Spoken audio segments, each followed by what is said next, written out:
WGPR Detroit HD2. You're watching WHPS, Highland Park, Detroit.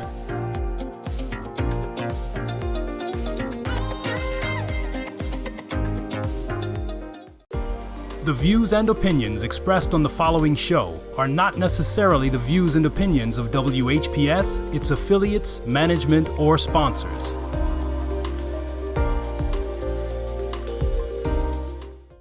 You wouldn't have to go anywhere because this is the Talk Beat Jones.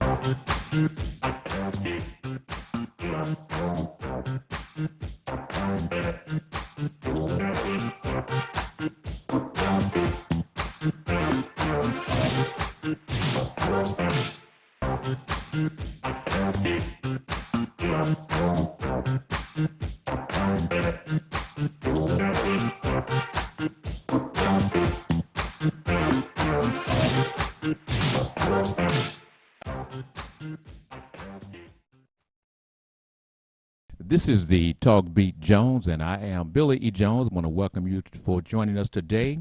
My co-host, Michelle, will not be in today, taking care of that other personal business. She got to take care of her business that she's doing some researching, etc., and she'll be back in hopefully next week. But again, this is the Talk Beat Jones as we go all around the world, family, all around the world, and we invite you to call us.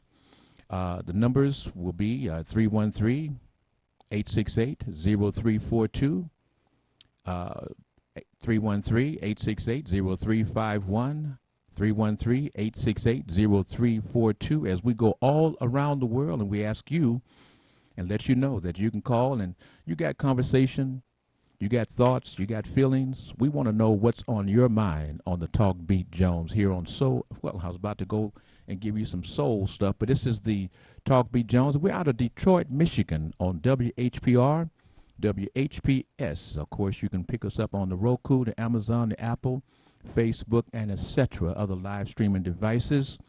And again, no matter where you are in the world, we invite you to call because, again, this is your program. This is your show. This is the Talk Beat Jones. And I see I have a caller waiting, maybe, possibly. Caller, are you there? If you can hear my voice, we're ready to hear your first name and your conversation, please. Are you there? Caller? Billy, this is Mark Hollis. Hey, Mark, we're going to turn you up a little bit, but you sound good. Mark Hollis from Oakland, California. This my brother from Oakland? Born and raised, yep. In Oakland, California. Is this my high school buddy? Yeah, this is your high school buddy and teammate. You know, Billy, we go back over 50 years. But we're not going to date ourselves, but that's the reality. That's right. Hey, Mark, so the folks around the world can know exactly who you are as we speak today. Give us a little update in terms of who you are and some of your accomplishments so that they can know exactly. The voice that they hear is Mark Hollis of Oakland, California, and here is who he is. Okay. Give it to us, Mark. My name is Mark. My name is Mark Hollis. I'm a former teammate of Billy from McClimas High School, graduate of San Francisco State. Where we played against each other. Mm-hmm. Exactly. I think Cal State University of Hayward. Yeah, I can still see those high top shoots.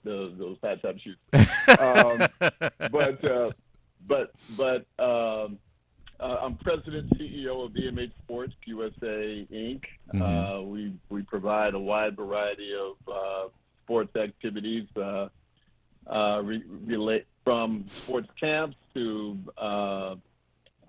providing physical education classes and special education with adapted PE to charter schools and homeschool groups around the nation. So we're blessed in a lot of ways. I'm also on the board of directors at San Francisco State University's Hall of Fame committee. So, so it keeps me a little busy. You're very successful. I mean, I say that because your family is very successful, you, your wife, etc. Oh, and speaking of that, you mentioned that your wife has a book out that pertains to actually well, let me not say it. Let you just say it. Hold on just a moment. I think we're going to pop. Yeah.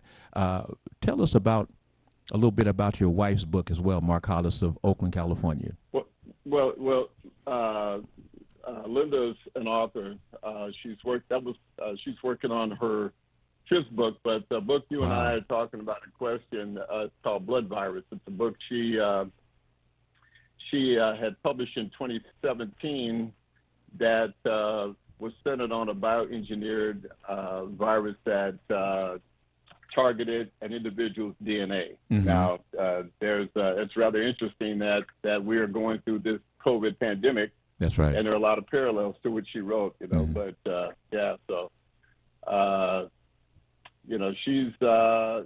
she's working on, excuse me here, I got a call coming in, let me delete that. She's working on her sixth book, which is about her family's lineage to George Washington. So that's a whole nother conversation you and I can have down the road. Well, hopefully we'll be having some conversations on the air, because again, I'm one of those type of guys. I don't like to keep it secret. I like to talk about it on the air because, when you're watching folks, you have a very interesting conversational style, and we want folks to get information from you because you're not limited in terms of what you can say and what you can do.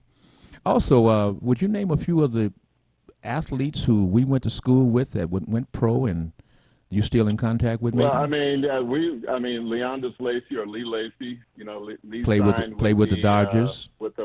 With the Dodgers, Mm-hmm. We had Nate Williams, who played in the NBA for about 12 years. Mm-hmm. We were all teammates back in those days. Yes. I'm trying to think. There's a host of guys. You got. And the climate is just so rich in terms of the athletes that came out of it. Because we could name a few athletes who have come after us, who actually from McClymonds have gone professional in sports. But McClymonds was known as. One question is Marcus Peters. Marcus is a DB in it. I mean, he's a phenomenal ball player. Yes. Yes. So. Yeah. So we just wanted to give them a little fertile ground of the smallest school in Oakland, but was a school of champions. Oh, I know, man. Growing up in West Oakland, man, it was a blessing. I don't know how many people are aware, but it's a segment of the city where that's predominantly black. Yes. If you ever see that movie Fences with Denzel, you kind of get a sense of what it's all about. That's right. That's right. And for me personally, growing up with a single mom, living over Adeline Cleaners on 12th and Adeline, and then transitioning, through life, it's amazing where, our life journey takes us. That's right. That's right. I honestly feel blessed, Yes, so, yes. Tell me, in your endeavors, how have the COVID situation, has it changed or has it impacted you and the things that you're doing and persons around you? Well, initially it impacted us because a lot of our classes are in person, and once COVID hit, we had to roll back. We provide a virtual accommodation that really it created a whole nother revenue stream for us. Mm-hmm. And so now that we're back to doing in person, we also have that virtual accommodation as well, that we offer a wide variety of classes. So it initially rolled back, but it opened up another door for us. So, okay. Okay. So we build on that. Okay. So you took the lemonade thing and made some good stuff. Made some lemonade. Yes. I'm reading here out of Detroit, out of Michigan, that our university, instead of them, there's about a large percentage of teachers who are going to defy the plans of the university, which is to have in-school, in-class training or teaching. And there is a large segment of teachers who are saying no. They've signed a letter, said no, they are going to go virtual. So there's going to be some type of controversy I see between teachers and schools in terms of wanting to do virtual as opposed to wanting to have them in class. Well, I mean, it's going to be a fight in terms of how we provide that educational service to our kids. You have a lot of educators that are supporters of being vaccinated. You have some that are not. You have some parents that don't want to vaccinate their kids. So I can't really address the issue without throwing my 2 cents in. I just think that everybody needs to be vaccinated. That might go against the grain with some of your listeners. Oh no. But, Hey, Mark, let me do Yeah. this. On this program, everyone has their own personal idea in terms of what they're thinking. Your idea Right. is your idea, and it's the greatest idea in the world in terms of my listeners, my family. They're listening to you, and those who agree will agree. Those who disagree will disagree, and that's on to them. That's personal because, again, I am vaccinated. I sit on the program. I and my co-host, Michelle Broughton, we both talk about the importance of being vaccinated. So at the same time, I let people know that they can go ahead and do what they choose to do, except the fact that they are causing the deaths and the illness of a lot of innocent people. Exactly. That's where we come from here. Exactly. But I'm an advocate of being vaccinated, and getting your booster shots. It's the only way we're going to get behind. This is a pandemic that will not go away unless we're all on the same page. And it's going to continue to run rampant like a wildfire, and until we can put the proper things in place to correct it. And they're talking about this COVID. I mean, this particular strain of the virus is not one that's killing you, but it's making you sick. Now, what we have to understand is that we had the COVID-19 quote, we had the Delta, now we have this one. What makes them feel, for those persons who are unvaccinated, that the mutation cycle will stop with this particular virus? It will continue. Can I have your comment? Yeah, we had a conversation a while back, and I honestly believe that the fear factor doesn't exist for a lot of people because they can't see it. Yes. They can't fathom it. I mean, if somebody could miraculously spray something in the air where they could actually see this monster that's out there, they think twice. Yes. If I told you or your listeners that if you leave the house, there's a swarm of killer bees that's out there, they're going to think twice about doing it. They're going to take all the precautions if they have to go to the store, whatever, to prepare themselves to get out there. Yes. We're not doing that. There's Right. a lot of people that aren't taking this thing that serious, and I'm very close to some people that I know that are in that same vein, that same train of thought, So, go ahead. No, I'm just saying, the people got to be smart about it. I was around some persons that were going to move, and they had some young folks that was doing the moving.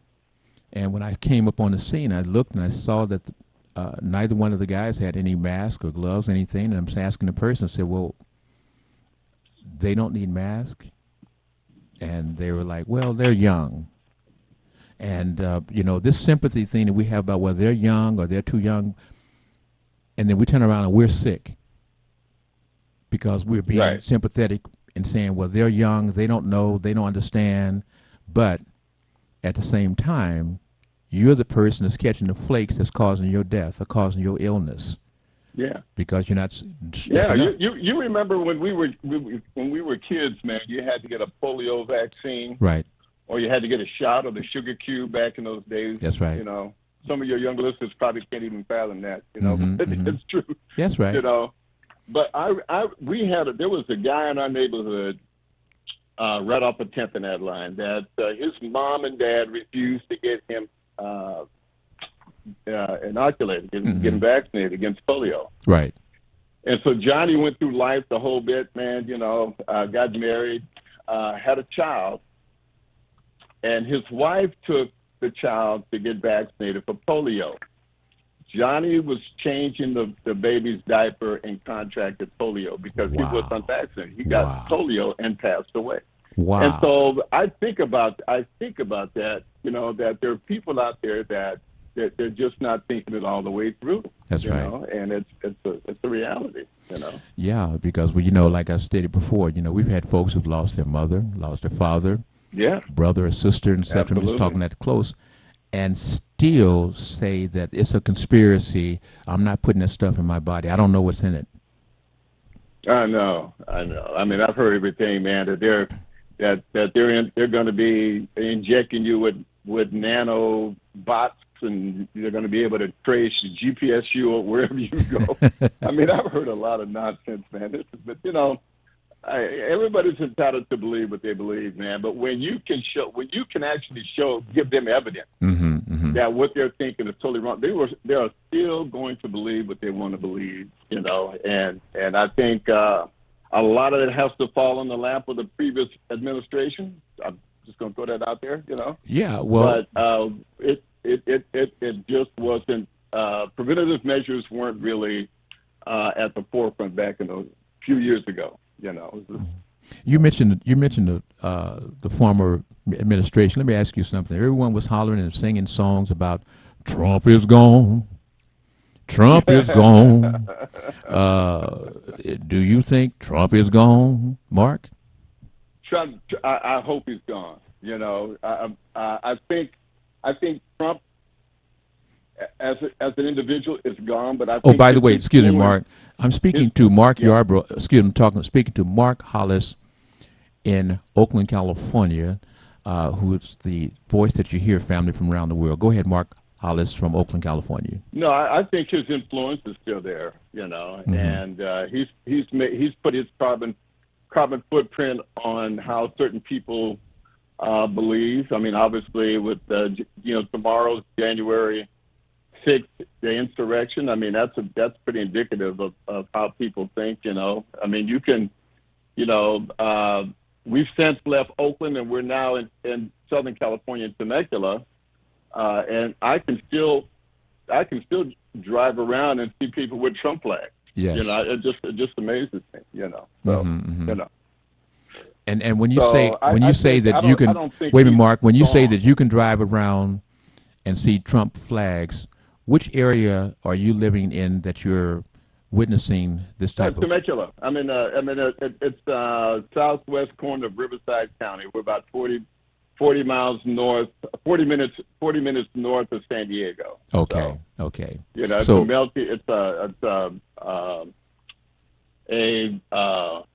a bedroom community where people live and they go to work. They go to San Diego, LA, Orange County, Riverside, bedroom community. Beautiful place. Beautiful place. It's beautiful, man, but there's no place like home, Billy. I understand, but you know what? Sometimes we just have to get away. And, right. You found a beautiful place. This is my home. I'm very satisfied and very happy with my family, the folks and how they treat me here in Detroit. But like right. Once you've been in Oakland, raised in Oakland, lived and bled in Oakland, you're still going to be from Oakland. So I'm a person. I had a teammate of mine at Merritt College that ended up playing for the Lions for a couple of years up there, Charlie Brown, and Charlie used to really talk about Detroit. But I would love to visit, in spring or summer. Well, but I've been to Michigan in the winter, and it's not somewhere I want to go right. It's a little different with California cold versus Michigan cold, man. I tell you, that is a statement that is so true, because believe me, I got here in 2004, and probably about 2009 or 2010, I started to get a little adjusted to the cold weather. But when it's hot, Oh, yeah. it is unlike I know the it's hot. humid. Yeah, it's not where we're like in Oakland where we have that breeze. It's hot, man. Hey, But you know, hey, man. the This, city of Detroit itself, the people. We have more black folks than anywhere else, and we love this city. We just still have a lot of problems that we're oh working yeah, with. Hmm. yeah. I'm very empathetic to all that. But I tell you what, if I ever go in the winter, I will wear my high top shoes. Just to make sure that. You know what those high top shoes was about, Bar? It was about I didn't want to get my ankles sprung. And Yeah. I remember when we had the All City, where we had the three teams playing together and three teams Yeah. playing at the All City, and the guy That Arthur was White, Jamboree. Jamboree, right? And Yeah. Arthur White Yep. was a running back, and I saw him make a spin move. He went to do a spin move, and they hit him, and they messed his leg up, right? And I Yeah. knew from that point Yep. I had to get some high top shoes and some and two and a knee brace on each leg. And playing defensive back, they wondered how could you run with these fast guys and you got high top shoes Oh and two man. knee braces. And you know what? I never had a problem. Yeah. You know what? You and remember Alabama? That's my With the, Alabama's my cousin. yeah, well, see, you in Alabama, you probably inherited those high top shoes from Alabama. You know, that's probably where it came from. Well, you know, you say that. But you're a hell of a player. People don't realize your listeners probably don't realize you were a heck of a ball player, one heck of a ball player. Well, And Southern University is well aware of that. you talking about the black school, Southern University? The one that we beat. I remember that game. Yeah, the one that we beat. Who intercepted that ball? Greg Robinson would talk. We was talking some time ago, and I was telling Greg. Now you know that the guy who became the leading receiver in the NFL, Carmichael, was the Right. person that played on Southern, 6'6", 7", something like that, and he was the person in that I intercepted the ball over him to win the game for Cal State University of Hayward. Yes, sir. With my high top shoes Yep. and my two knee braces. Oh, Yeah. man. You know, we're gonna have to get. We've had a journey, Billy. We really have had a journey. Yeah. You know. But you know, Mark, It's the been thing is great. that, you know, when I look at you and I follow you and I see all the wonderful, great things you've done for so many folks, so many youngsters, I appreciate that. that I said, you know, we've got to get a line of communications from you to the world here, so that the things that you're Okay. doing and some of the guys can possibly do a conference call with you and him, you, Mm-hmm. them, and myself, and we can make these things happen and get some information and keep things rolling. Because when I hear folks talk about the lack of black teachers, male teachers, etc., and I think about McClymonds High School, and I look at the fact Right. that we had a black male principal, we had a black male Mm-hmm. vice principal, we had people who, like Coach Ben Tapscott, that Right. did the halls and everything to make sure we stayed in line, and we had some strong black women as well as the diverse staff. Mm-hmm. That Right. was, Right. and they always put us to know that we could be the best. We just need to work hard. We competed hard, and that's the process of what they put in us to be the Right. best And that we could be. You know, the other part of that too, Billy, is that when back in those days when we were in high school, people don't realize that a lot of those NFL, AFL players didn't make a lot of money. So a lot of our substitute teachers were like Art Powell, Clem Daniels, a lot of guys from the Raiders, Bill Butkus, Lamont. Wait! You're saying them too fast. Now you say Art. Okay. You said Art who? Art Powell. Art Powell, a Clem Daniels. a great receiver. Go right ahead. Right. Clem Daniels. Clem Daniels always came back to McClymonds High School during the off season and trained and worked with us training as he got ready to come and play with the Oakland Raiders. And he was great. He started off as a defensive back, and they converted him to the running back, and everything else is history after that. Go right ahead, sir.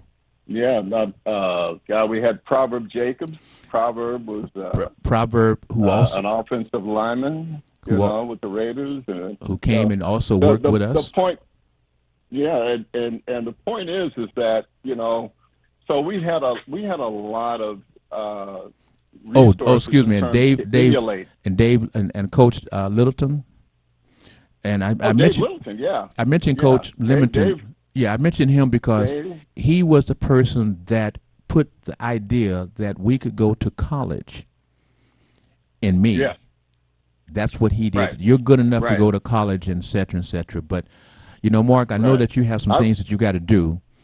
But it was great talking to you this morning. I've got to go to commercial break, and I don't want to hold you over.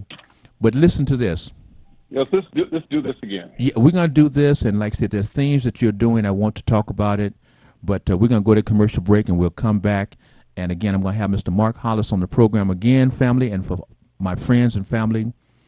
Mark, you want to say goodbye to your friends and family, because this will be seen. Never say goodbye. Just say I will reach out and continue this conversation at another time. But I'm blessed to be with you and your listeners. This is really a great start of my day. I really appreciate it, Billy. Bro, Mark, I love you, and you give my love to my other brothers and sisters there. But you sure tell them will. that we're coming. I can't be there personal, but we're going to be there by telephone, and we're going to have the platform around the world. We can talk things out so they can know what it's about. Okay? Yeah, I mean, you have a lot of people that would, from all different spans of life that would really look to support your program and come on board. That would be great. Thank you, Mark. Appreciate you, my brother. All right. Love to you now. Peace. All right. Love you. And family, this is the Talk Beat Jones. Remember, we're on the air live every Wednesday from 10 to 11. That's right, from 10 to 11 around the world. Tell your friends. Also, we have a repeat broadcast on Sunday nights from 8 to 9 p.m. Tell your friends they can catch us then. We'll be back after these commercial announcements on the Talk Beat Jones. You wouldn't have to go anywhere because this is the Talk Beat Jones.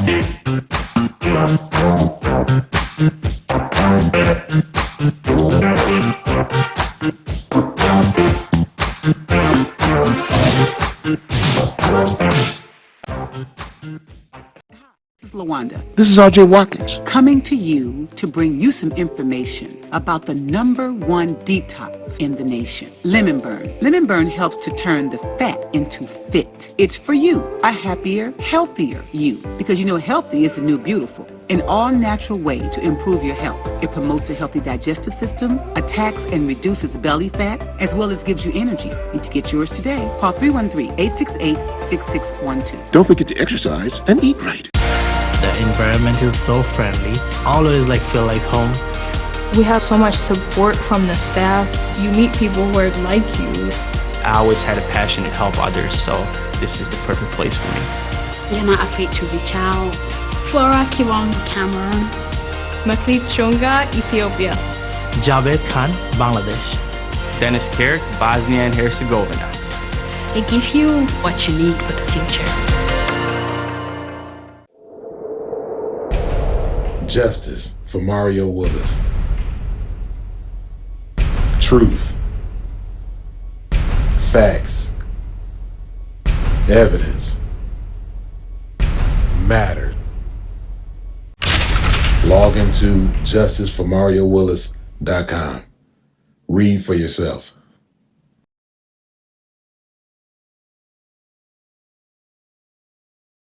We at Watkins Broadcasting care about the health and safety of our viewers and listeners. During this novel coronavirus pandemic, please protect yourself and others. Wash your hands well and often. Avoid touching your face. Cough and sneeze into your sleeve. Practice social distancing.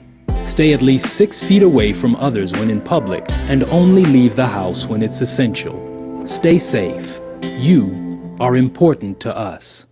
You wouldn't have to go anywhere because this is the Talk Beat Jones.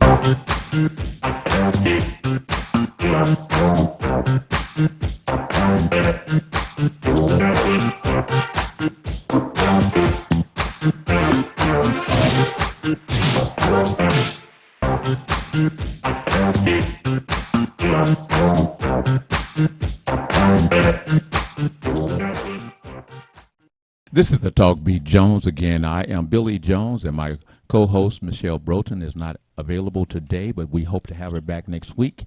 Again, this is your Talk Beat Jones, where you bring in the conversation and we talk with you, as well as we'll bring a conversation. If it's good, you may join us. If not, you may just enjoy listening to the conversation on Talk Beat Jones. Tell your friends about it. Remember, every Wednesday we come into you live from 10 to 11. Give you 3 telephone lines to call in and talk and make that conversation. And we have a repeat broadcast on a Sunday from 8 to 9 p.m. Let me give you this real quick before I go to the telephone lines. Lawrence to retire from Congress at end of term. U.S. Rep. Brenda Lawrence said she plans to retire from Congress at the end of the term, becoming the 25th House Democrat to decide against seeking re-election in 22. Lawrence of 67 of Southfield is saying basically she's had a good run, 30 years, and with this drawing of the maps, that she's not going to do it again. She's not going to compete, that she's just going to retire and get a good pension, etc. I have a caller. This is the Talk Beat Jones. Again, I am Billy Jones. Can I get your first name and where you're calling from, please? Thank you. My first name is Leo. Hey. And I'm from Oakland, California. Hey, Mr. Leo Brazil. Back from exile. Well, to be truthful, Mr. Leo, we have not actually had a lot of programs that we've been doing, a lot of telephone conversations. We've gone through some adjustments, and so now we're back on a good foot. So we have you here today. Back. Great to have you back, Bo. So let's break it in and let us again, for the folks to know who you are and where you're from. Well, I'm Leo Brazil. I'm a retired attorney and politician, activist, senior citizen, and enjoying retirement, and concerned about what's happening in my country because it looks like it's falling apart. We had a conversation, the last conversation we had, and I tell you, it was so forthright in that it told the story about what was happening, what was going to happen. You were talking about the shipping and the way the goods were being shipped or not shipped because of the labor shortages, the backup in the ships, and you related that to child care or something of that nature. You remember? No, I can't. I remember that ship blocked up the Suez Canal, and all the supply chains and everything were messed up. And now COVID has messed up the supply chains. As we now know, the ships can come in, but there's no trucks to take them where it has to go. And then when it has to go, get where it has to go, there's no clerks there to sell the goods, So that's the whole supply chain thing that us military folks know is crucial. Mm-hmm. Everybody else now know that its supply chain is crucial. So then you now have a better perspective of who the crucial workers in the economy are to make things move. Yes. And you were mentioning about the fact that people had to stay at home because they couldn't get the child care. Right. And so that's all a part of the supply chain thing. Mm-hmm. You once you get the goods off the ship onto the truck, and the truck driver brings it to the store, mm-hmm. then the store clerk has to get together to sell it, then somebody has to deliver it to your office, then you have to use it. Well, if you're sick you can't come to work, and so that work stays on your desk. And your children, if they're sick or can't go to school, you got to stay there and watch them. So it breaks the supply chain. People were thinking that when they started to up the wages, saying, well, you know, we're paying you $15 an hour. Everybody's going to come back to work now. We're paying you $20 an hour. People are going to switch over and they're going to come to work. Some jobs are paying almost $30, and still they're not able to get the supply of workers that is necessary to make this country work. Why? What do you think is happening there still? I have no idea. This is all first instance. All this stuff is happening as a first instance. There's no data on it. We have to wait for the data to come in to find out why things are happening. All we can do is say that they are, in fact, happening. And what is the shift in the economy that's causing this to happen? We don't know yet. Whether or not the subsidies from the federal government is helping us keep people at home. But I think more than anything else, the first object we got to work on is safety. And that's what people are doing. They don't feel safe. I don't care if you pay me $30. I'm not going to go there and catch something to die or kill my grandmother. Yes, yes. Well, they're talking about, you know, our healthcare workers, but also our law enforcement folks are getting sick or sick. Yeah, well, that's more important of our firemen. What happens when the firemen can't get a full firehouse and the fire breaks out? And we just had a brother out here, Reverend Langford, his whole house burned to the ground in West Oakland before the fire department could even get there because, you know, there's just so much going on activity-wise, EMS and all the other things that are happening, keeping the fire department overloaded. The guys just showing up and making that overtime money, and they're glad to make it, but they are physically tired now. Yes. So what do we see with the fact that we have so many folks, Mr. Leo Brazil, that are still saying that they don't feel that they need to be vaccinated? Billy. Yes, sir. What did I tell you? I told you there's 330 million people in America. And what did I tell you about at least 1/3 of them? Remind me. The damn food. I mean, come on, man. You got 40% of American people, or at least in the Republican Party, willing to say that they're willing to take up arms against the government. 40%. What is 40% of 330 million? That's at least 110 million people is a third, right? Okay. So out of 110 million damn foods, don't you think you can find 50 or 60,000 that's willing to go shoot up everybody? Now, when you say go shoot up everybody, I don't understand your conversation. The militias. Okay. The well-armed militias in order to quell a rebellion or an obstinate government. And these people have been dreaming this fantasy for the longest, but now they gel because of the internet and social media, and so they can talk to each other, and they are under a deep illusion, and nobody will say anything to them that they are deluding. And so they just keep going on and keep growing. Have you seen the movie Just Look Up? No, I have not.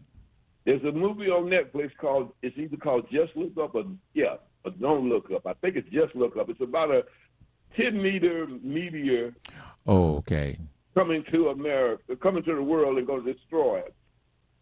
And Leo DiCaprio and Jennifer Lawrence and a bunch of them are in it, a whole lot of big stars, but they're trying to show that nobody will believe what you're trying to tell them about this danger, and all they have to do is look up. Because they can see the thing coming. Well, speaking of that, when we are looking at these polls talking about Biden's popularity or lack of popularity, and when you cite those type of numbers, and we're talking about polls and Biden's numbers, question to you is, if you have those persons that are part of that poll, whether Biden was doing good or not doing good, do you think that they would be fair enough to give him a favorable rating? No. So if you That's have what that this solid tells you block about of that media, they won't look up. okay, so if you have that solid block of folks who are not going to fairly evaluate the president of the United States in terms of what he is doing or not Right. doing, and they say, well, you know, Biden's ratings is down to this, or Biden's ratings is down to that. If you have folks, or excuse me, as you have folks that are presently serving in the Congress, the Senate, etc., who still refuse to say that Joe Biden is the president, That's the end of the United States. yes. So if you have that block in there that even refuse to stay with, that refuses to acknowledge that he is the president, then how can we talk about the ratings and say, well, his ratings is down to make it look like, well, we have this real dissatisfaction with what Biden is doing? No, you've got those folks in there from Trump that are still there, and no matter what happens, it's a no. Right. What they are dissatisfied with is nothing is happening. And the reason why nothing is happening, because people are not listening. They will not look up. That's why I like that movie. They will not look at the evidence that is coming in their face. Now, here's the evidence, just from what people tell you. Do you believe that, which party believes in government? Republicans or Democrats?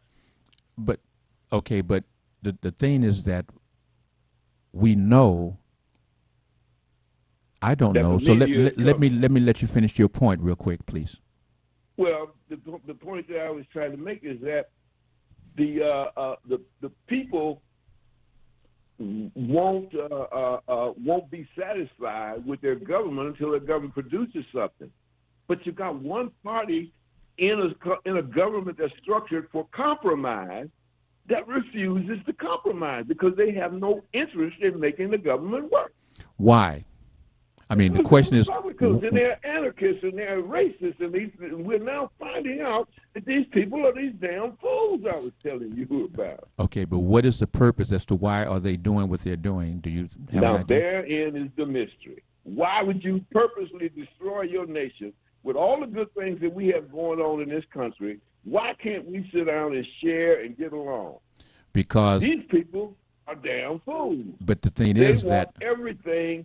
And they say, as long as you allow white supremacy to rule, we're happy with this country. But when you start talking about sharing and everybody having a seat at the table, they will storm the Capitol with guns to stop you. And everything that they're doing from the time that we came out of slavery and Reconstruction is every time America feels threatened, they do it at the black people's expense. And right now, we're being held hostage by a rule, not by a law or a constitution, but by a rule in the Senate. And then when you break it down to the federal system, it's down to small states get two senators. West Virginia got 2 million people in it. California got 40 million people in it and only 2 senators. Well, something is wrong with that system. Well, we didn't know it until something needed to show what was happening. And now you got 2 million people holding everybody hostage who are waiting for those checks and those child care. And what issue are they fussing about? They don't want to have child care credits, but they give the rich white people all kind of tax rates. What you're saying, then, let me ask you this question is, why would,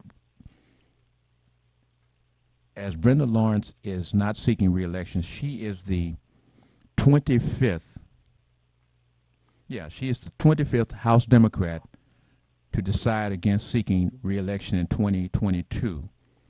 Why are so many Democrats refusing to seek re-election? Okay. And with that thought, is the Democrats in trouble for 2022? Yeah. Or we as a front door, are we as a people in this country, are we potentially in trouble going into 2022? Yes. And why would you feel that we're in trouble going into 2022, sir? Break it down. All right, man. These people who are anti-black and anti-government, they don't necessarily have to be the same people, but they have formed a coalition with each other because they all are dissatisfied with something that the government is doing. So the anti-government people are autocrats. They want the rich people to rule and the trickle down theory. And then you got the anti-racists who just, no matter what, they're supporting white supremacy. Okay. All right?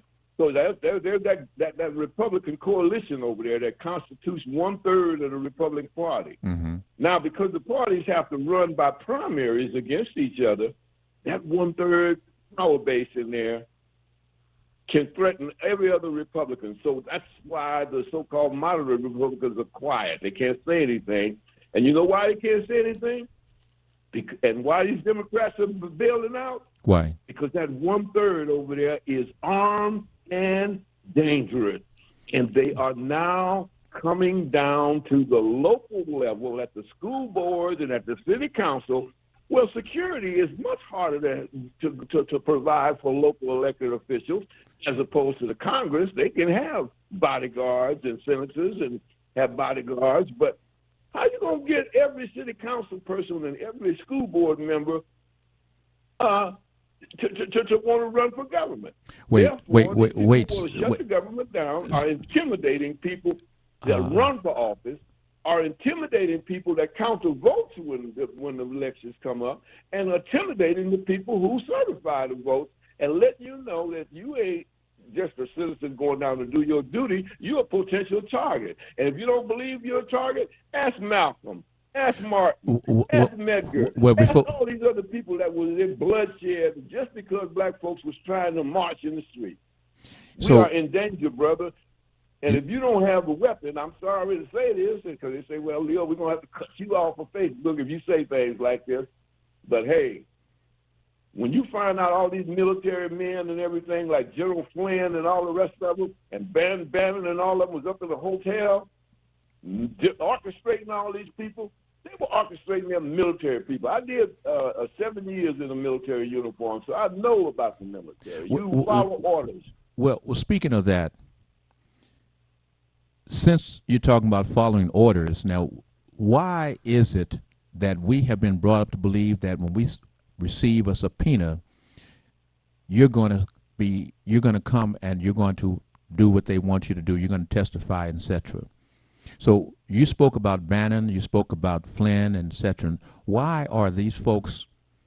I'm saying this for the other folks, but why are these people being able to get a subpoena and ignore basically the subpoena?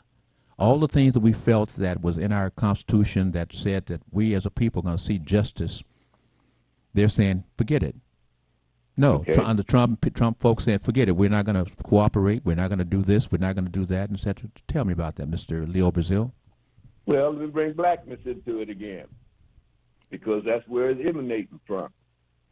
14th Amendment says every citizen is entitled to equal protection of the law and due process. That last part, that due process clause, yes, says whatever process is set up, you are due it. So the process says if we subpoena you, you can refuse it.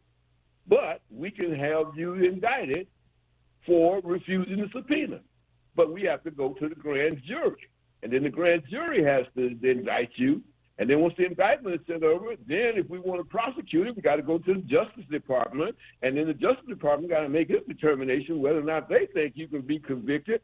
And then once you're convicted, the only thing they can do is put you in jail for refusing to testify as long as the grand jury sits.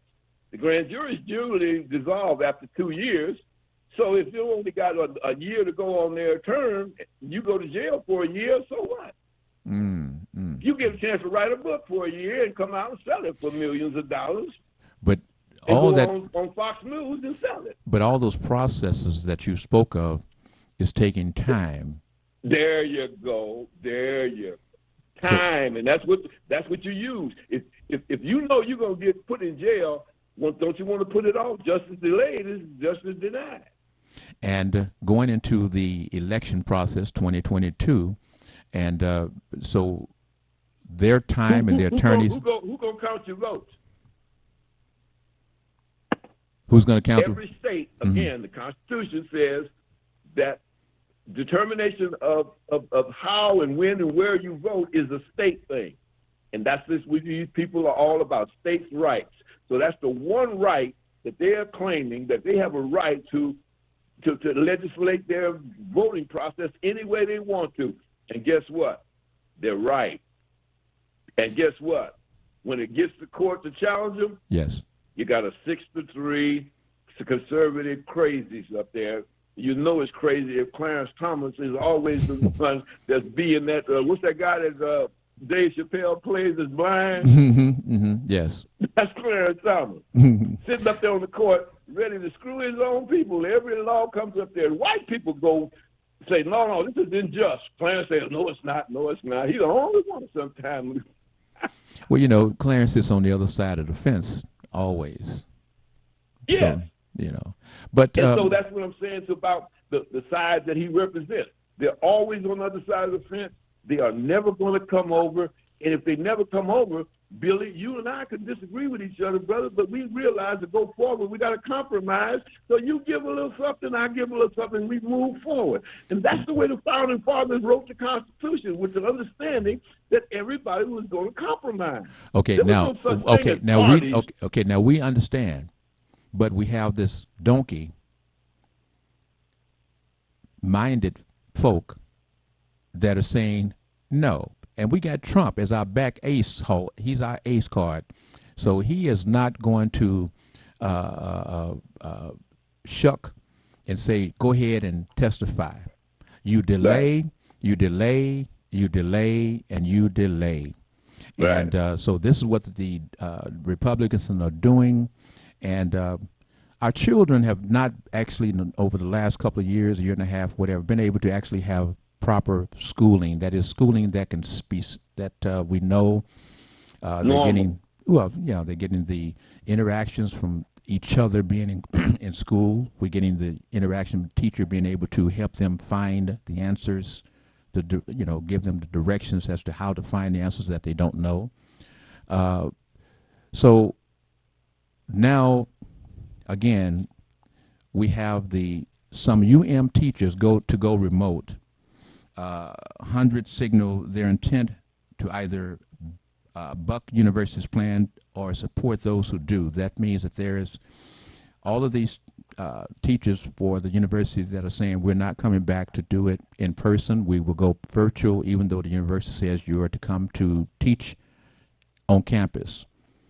There's a 20% says no, we're not going to do that, and there's the other group that says we are going to be there, but we support those teachers that are not going to come to campus to teach. What is your thoughts on that?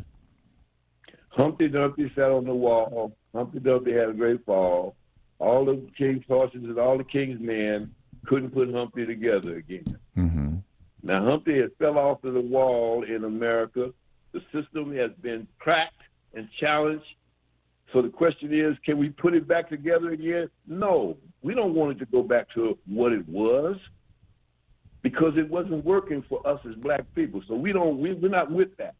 Now, if we're not with that, that means that you don't have a chance to have a united union. Mm-hmm. And that's what this is supposed to be about. We're trying to make a perfect union. So if we can't put America back together again, we got to take that egg and do something with it. And the only thing we can do is scramble it. That is, mix it all up, get everybody at the table and everything, and then see if we can put this new United States back together based on mutual respect and compromise.